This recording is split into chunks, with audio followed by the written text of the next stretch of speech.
자, 이번에 관세 부과가 캐나다하고 멕시코잖아요. 캐나다를 보니까 중국 기업들이 많이 들어가 있고 우리 한국 기업은 멕시코입니다. 이인철 소장님, 멕시코가 하여간 우리의 자동차도 그렇고 가전도 그렇고 여기를 교두보 삼아서 미국 시장 들어갔는데 25% 관세요. 아, 이건 되게 가격 경쟁력에 있어서는 치명타인데요. 맞습니다. 현재 진출한 이제 우리 기업들 주로 이제 가전, 철강, 자동차 업체들이 될 텐데요.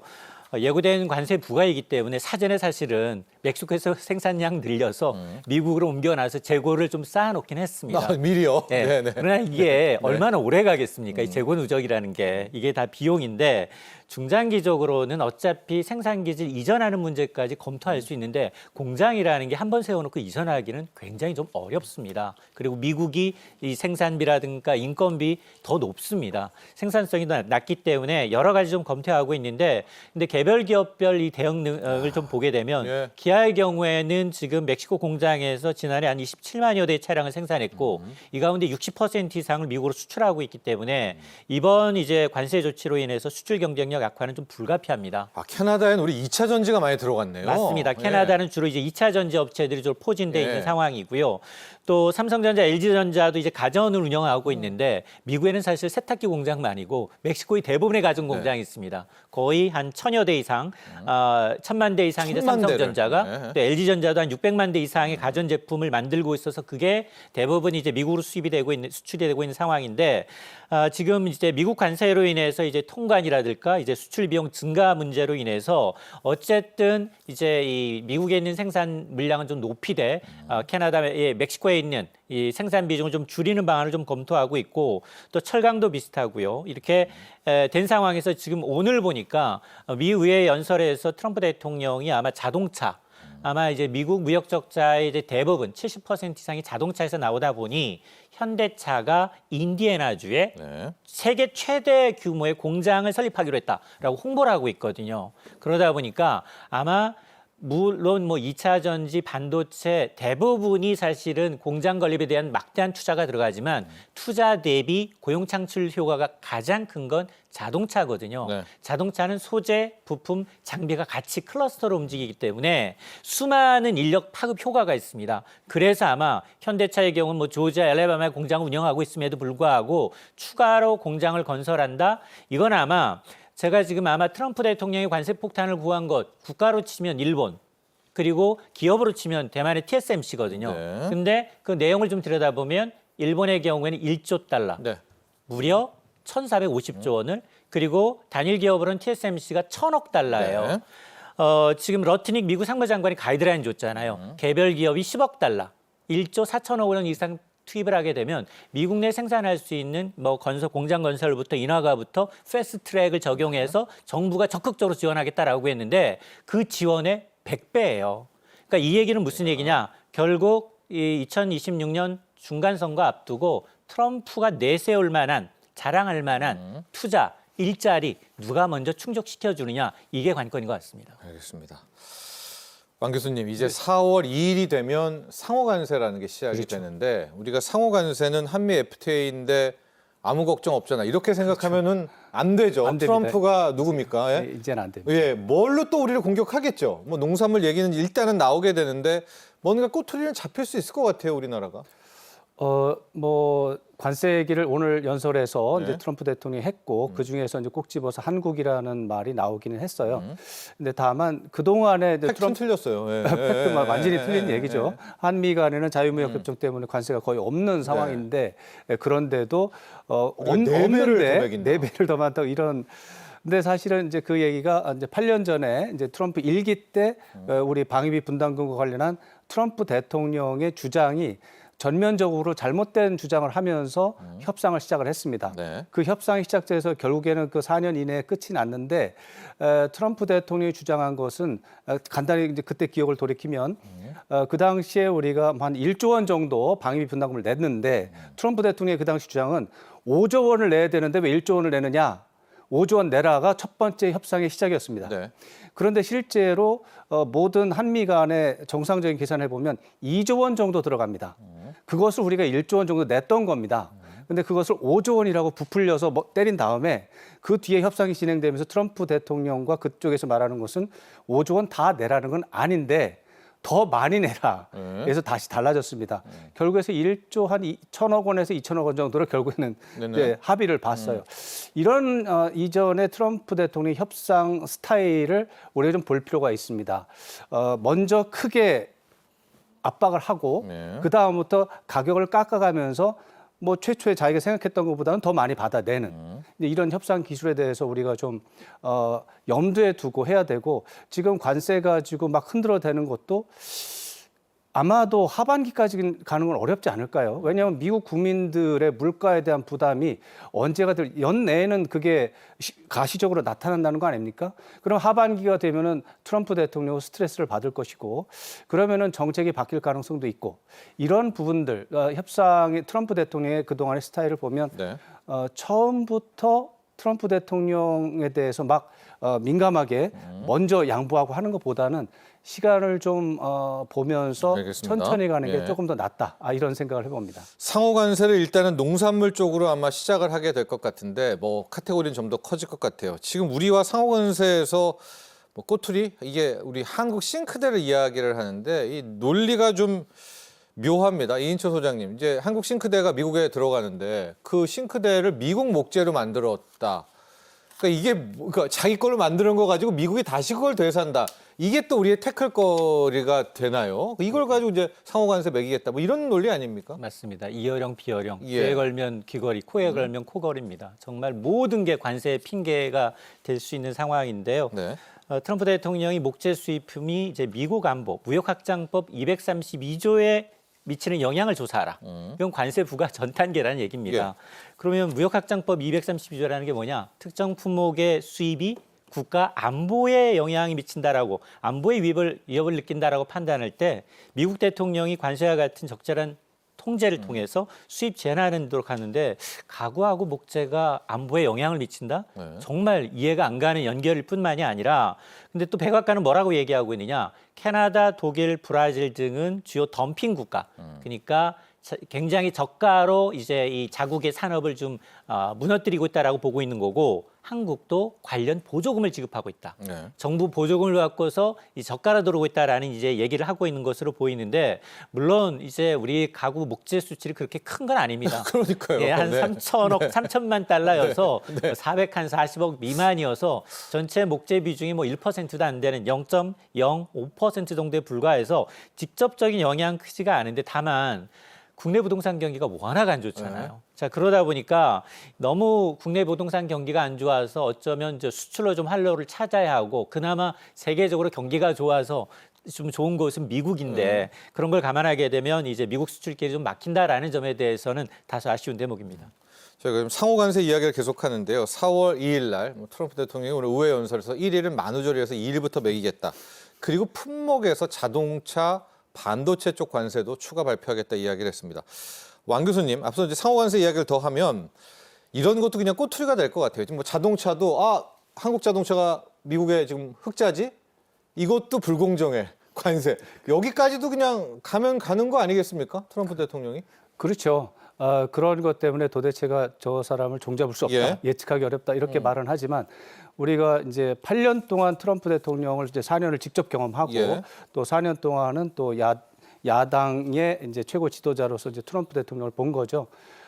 트럼프 대통령이 하는 말을 액면 그대로 믿다가는 뭐 세상에 뭐 해결할 수 있는 게 아무 없는 거죠. 트럼프 대통령이 원하는 최종적인 목표가 뭔지에 대해서 간파를 하고 거기에 대해서 대응하면 트럼프 대통령에 대해서도 충분히 협상이 가능하다 이런 생각을 해보게 됩니다. 반도체와 자동차는 이미 어쨌든 우리가 잘하고는 있는데 이건 꼬투리는 잡히는 거잖아요. 잘하고 있는데 이제 우리 반도체도 그렇고 이제 특히 반도체가 그렇지만은 미국이라는 나라가 이미 제조업이라고 하는 부분에서 생태계가 안 된다라고 하는 게 지난 4년 내지 8년 동안 증명이 됐습니다. 그 8년 전까지는 제조 같은 거는 아예 신경도 안 쓰고 이제 전반적으로 이제 그 서비스 산업의 최고 이제 어떻게 보면 지배자로서 최상부에서 돈을 긁어 모은다가 이제 미국의 기본적인 전략인데 지금 제조업을 한다는 것 자체가 사실 시대착오적이고 잘 안 맞는데 그걸 한다고 하지만 그동안 8년 동안 노력한 겁니다, 미국이. 네. 그래서 됐습니까? 안 됐습니까? 지금 안 되고 있습니다. 계속해서 뭐 큰 돈을 받아내서 삼성이나 뭐 대만이나 일본에 투자 받아내서 사업을 한다고 하지만 실제로 된 건 없습니다. 계속 진행 중인 것이죠. 앞으로 트럼프 대통령이 얼마나 더 할지 이제 막 되긴 했지만 대체적으로 내년 11월 중간 선거가 지나면 트럼프 대통령은 레임덕에 빠질 것이라는 게 기본적인 전망입니다. 그 안에 제조업이 살아납니까? 저는 그렇게 생각하지 않습니다. 그렇기 때문에 트럼프 대통령이 생각하는 것은 미국 우선주의라고 하는 자기의 정치적 구호가 먹히고 있다라고 선전하는 그것이 중요한 것인 거죠. 실제로 이제 경제적인 성과 이런 것들은 별로 중요하지 않은 거죠. 저는 그런 차원에서 어떻게 보면 경제적인 통계상의 어떤 뭐 조작이라고는 너무 심하지만 계산법 변경 이런 것을 통해서 트럼프 대통령이 원하는 바를 최대한 들어주면서 실제적으로 우리가 금액은 좀 아끼면서 할 수 있는 이런 중간에 제3의 방안을 찾아가는 게 그게 방법이다. 트럼프 대통령이 하자는 대로 가는 것은 뭐 그거는 방법이 없는 거죠. 네, 우리 한국 주요 수출 품목 2월 실적 한번 보도록 할까요? 거기 좀 품목을 좀 보면 우리가 공격받을 것들을 좀 알 수 있을 것 같거든요. 이제 반도체, 석유화학도 있고 자동차도 보이고 있습니다. 저거 이제 보고 일반 기계, 철강 쪽들이 있고 철강 현대제철 같은 경우에는 미국으로 들어갔고요. 자, 이인철 소장님, 공격받을 것 같아요. 반도체도 공격받을 것 같고 자동차도 분명히 어떤 식으로든 미국으로 끌어들이려고 할 것 같습니다. 맞습니다. 자, 그럼 우리 이제 대응 방법이 중요한데 TSMC 아까 이야기해 주셨잖아요. 우리 하이닉스도 뭐 1,000억 달러는 아니지만 500억 달러 정도 싸들고 들어가야 됩니까? 미국으로? 아마 지금 트럼프 대통령이 가장 원하는 거는 이제 자동차, 그러니까 네. 현대차, 삼성전자, LG전자, SK 하이닉스와 같은 대기업들의 네. 직접적인 들어와. 투자예요. 맞습니다. 직접적인 투자. 바이든 행정부 시절의 투자는 잊어라라는 겁니다. 우리가 3년 연속 대미 투자 1위라고 홍보를 해왔지만 그거는 트럼프 2기 행정부에는 먹히지가 않는다라는 네. 겁니다. 왜냐? TSMC가 바이든 행정부 당시 650억 달러였어요. 그런데 이번에 신규로 1,000억 달러요. 거의 바이든 행정부보다 2배 가까이 더 투자를 하겠다라는 거고 그러다 보니 포장을 좀 잘해야 된다라는 건데 문제는 우리 지금 수출 여력도 녹록치가 않습니다. 네. 잘 나가던 반도체 수출 잘 나갈 때 100억 달러 넘었었죠. 그런데 지금 16개월 만에 하락세로 전환했습니다. 1년 전에 비해서 3% 줄었고요. 1월은 뭐 두 자리 수출이 줄었고요. 1월 조금 반등하긴 했습니다만 1, 2월 누적을 봤더니 1년 전에 비해서 4.8%가 오히려 줄었습니다. 예. 특히 이제 이 중국의 이제 저가 범용 메모리의 기습이 정말 물량 공세입니다. 공급 과잉 정도로 이러다 보니 메모리가 하락세는 굉장히 네네. 가팔라지고 있고요. 특히 지금 대중국 반도체 수출을 굉장히 지금 미국이 강하게 하다 보니 우리 삼성전자, SK하이닉스 역시 최대 반도체 시장인 대중국 반도체 수출은 두 자릿수 못하고 넘게 있죠. 네. 떨어지고 네. 있는 상황이거든요. 15%가 넘게 감소해서 만에 하나 트럼프가 정말로 반도체에 대해서 25% 관세를 부과하게 되면 우리나라 부동의 수출 품목 1위, 수출 품목 1위인 네, 이제 반도체가 그다음 이제 자동차. 자동차거든요. 이게 지금 직접적인 타격을 줄 수밖에 없어서 이렇게 되면 한국은행이 이제 올해 성장률 전망치 1.9에서 1.5%로 낮추면서 단서를 달았어요. 지금 미중 관세 전쟁 비롯해서 이제 관세 전쟁이 현실화될 경우에는 올해 내년의 성장률은 1.4%대로 떨어질 수 있다라고 하는데 우리가 1.4% 성장률은 가본 기억이 별로 없어요. 과거에 4-5번밖에 없습니다. 그만큼 어렵다는 얘기입니다. 중요한 게요. 근데 오늘 대통령 의회 연설을 좀 보면 반도체법, 바이든 정부의 칩스법을 좀 폐지하겠다는 이야기까지도 하고 있거든요. 두 분의 전문가 모두에게 묻겠습니다. 이인철 소장님, 이렇게 되면 우리 기존에 지금 받기로 한 보조금 아직 입금이 안 됐잖아요. TSMC도 지금 조금밖에 입금이 안 됐는데도 지금 오히려 1,000억 달러로 들어가는. 그러니까 우리도 그거 약속된 거 받으려면 뭘 더 넣고 받는 이래야 되는 거 아니에요? 못 받는 겁니까 보조금? 저는 오늘 얘기 들어보면 네. 오늘 의회 연설에서는 어쨌든 칩스법은 폐기하고 그걸 빗물겠다라는 거예요. 예, 안 주겠다는 거잖아요. 맞습니다. 그러면 여기서 이제 옆구리 찔러서 그걸 받아내긴 너무 어렵다고 보거든요. 네. 그래서 아마 제가 앞서서 이번에 이제 트럼프의 관세 정책, 2기 관세 정책에 가장 크게 먼저 이 회피해 나간 일본과 TSMC 사례를 좀 볼 필요가 있다. 네. 어떤 트럼프의 체면을 좀 세워줘야 돼요. 중간 선거를 겨냥해서 정말 그가 홍보할 수 있는 숫자를 만들어 놓지 않은 이상 네. 우리가 관세 폭탄을 피해갈 방법은 없다라고 봅니다. 기존의 FTA이기 때문에 우리는 98% 무관세고요, 적용 안 되고요. 네. 칩서법으로 해서 3년 연속 우리가 공장 투자하고 있고 지금 짓고 있습니다. 이거 보조금 안 주면 어떻게 하겠습니다. 이 하소연은 이전 정부 끝이라는 겁니다. 자, 그렇게 되면 대만 반도체의 경우에는 TSMC의 경우에는 아마 모범 답안을 제공하고 있어요. 일단은 신규 공장을 짓지만 그 공장에 절대 디자인과 R&D 센터를 넣지 않습니다. 그건 본국에다. 그리고 이게 투자라는 게 보시면 4년 내 한다고 해도 계속 지연되거든요. 네. 우리 어차피 바이든 행정부 시절 이제 얘기했던 것들 지금 짓고 있고 투입 안 돼 있기 때문에 그 비중을 좀 분산해서 지금처럼 650조에서 1,000억 달러다. 오히려 트럼프 정부에 더 많이 투자하고 있다. 이렇게 좀 포장하는 게 좀 필요하고요. 알겠습니다. 그리고 앞서서 얘기했던 것처럼 만에 하나 이제 뭐 조선 뿐만이 아니라 딥시크 충격으로 해서 반도체 부분은 한국 외에는 협력할 대상이 별로 없어요. 그건 우리가 협력하도록 지렛대로 활용할 필요가 있습니다.